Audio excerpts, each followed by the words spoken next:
The 2023 Academy Award nominations are just a hair over a month away. And today I'm going to give my December update on the Best Actress category. There has been a lot of jockeying for position over the last few weeks, especially with critics groups announcing their winners, nominations. We've got the Golden Globes in with their nominations. We got Critics' Choice in with their nominations. And I have seen a lot of shifting in my five that I have predicted. But before we dive in, if you guys could do me a favor and hit that subscribe button. Also, who do you think is going to take home the Best Actress trophy in March? Give that prediction in the comments. Also, I want to hear from you guys. Who is some wild cards that you're looking at getting into the potential Best Actress five? That being said, folks, my five has seen some jockeying position, as I said, with moving up and down. There has been a lot of shift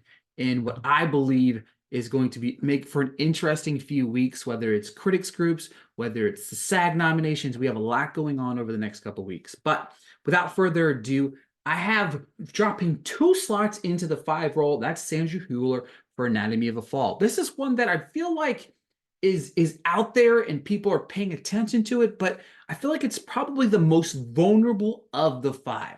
I really do believe my 1 through 4 are basically locks for nominations. I really, really do believe that. I do think for sure the three, and then my four, which is Margot Robbie for Barbie. I think that this is a lock for a nomination as well. I could see it maybe be on the outside looking in, but I really do think that as we inch closer and closer to the nominations, that my 1 through 4 here are definitely locked in. How they jockey for position, how they're going to be 1 through 4, what will they be ranked between now and the next couple weeks? I'm not 100% sure, but Sandra Hüller at 5, Margot Robbie at 4. Moving down 2 slots was my predictive winner last month, and I have shifted to a new predictive winner, and that's Carey Mulligan for Maestro. It's nothing against Carey Mulligan. Personally, if I had a ballot, she would be the far and away winner of this category. I think Carey Mulligan, hands down, gives the best lead actress performance of 2023. I really love her performance in it. She is the emotional backbone of Maestro. It does not work without her. However, I don't think I see a scenario where she wins the Oscar now. And it's not because of anything other than the two performances ahead of it have a lot of momentum and a lot going for them. Coming in at number 2, I have Emma Stone for Poor Things, a performance that I believe I mentioned last month that it would be interesting to see how it plays out for Academy members.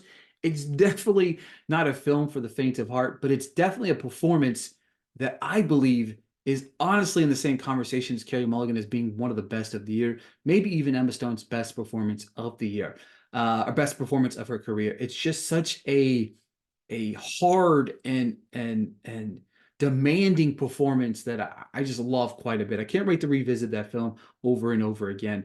Coming in at number 1, somebody that went from my number 5 slot in my first predictions, and I skyrocketed into the number 1 spot, and that's Lily Gladstone, who I believe is really just she's winning a lot of different things right now. And with that, I do think it's going to help her quite a bit. Obviously, she's taken home so far eight Best Actress wins across the board. That's a lot. Obviously, right behind her is Emma Stone. Sandra Hüller has 4 as well, which I do think is in her favor. But that being said, Lily Gladstone is a force to be reckoned with right now. Whether you worry about the whether she's best actress, whether she's supposed to be in supporting, it doesn't matter. The film itself, it's going to be nominated and it's going to have a lot of nominations. And I do think that Lily Gladstone, in her time in this film, is just emotionally charged. She's got so much momentum. If they can keep this momentum going over the next month, I don't see a scenario, obviously, where she's not in. She's locked in. But to me, this is a Gladstone and Stone, maybe Mulligan race. But I really do think that it's going to come down to Gladstone and Stone. And when it comes down to that, those two performances, I really do think Gladstone's a lock to win. I do think that she's going to win. I'm predicting on December 17th that I do believe Gladstone will take home the Best Actress Oscar. With that being said, I do have two performances on the outside looking in. One, I believe, is going to be in the conversation. One that I have seen sneak up some boards and have been very impressed with across the board. Fantasia Barrino for Color Purple. She definitely belongs in this conversation. Now, where in this conversation does she belong for some people is going to be where it gets interesting. The Color Purple did play very late in the game. I mentioned this in my Best Actor one. I feel the same way about Zac Efron for the Iron Claw. His performance belongs in the conversation, but it's played so late in the game that I don't think many critics groups and have saw the film to be able to digest it and give it the performance or the nominations across the board as it deserves. With that, the Academy does have the opportunity to catch every single one of these movies ahead of nominations. So it'll be interesting to see how it plays for the Academy, and will The Color Purple, the film itself, get the same love that the original film did. It remains to be seen because of the lack of push that the film is kind of getting from critics groups because of the late release. That being said, my wild card right now is Greta Lee for Past Lives. How many nominations will Past Lives get at the Oscars? Will it be just Best Picture? Will it be just be Best Picture and Screenplay? Or will it just get Screenplay? Could it sneak in here to Screenplay, Picture, and Actress?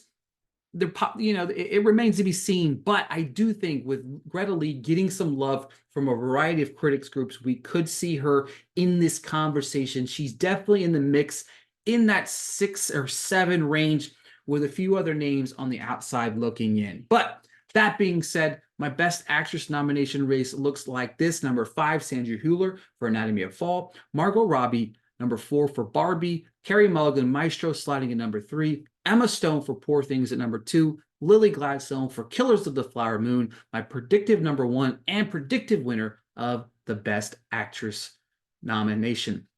So that being said, thank you guys so much for tuning in. Again, if you're watching, hit the subscribe, like button, give me a comment. Who do you think is going to take home the Best Actress Oscar? And who do you think a wild card to be nominated is for the Best Actress race? I'll talk to you guys next time.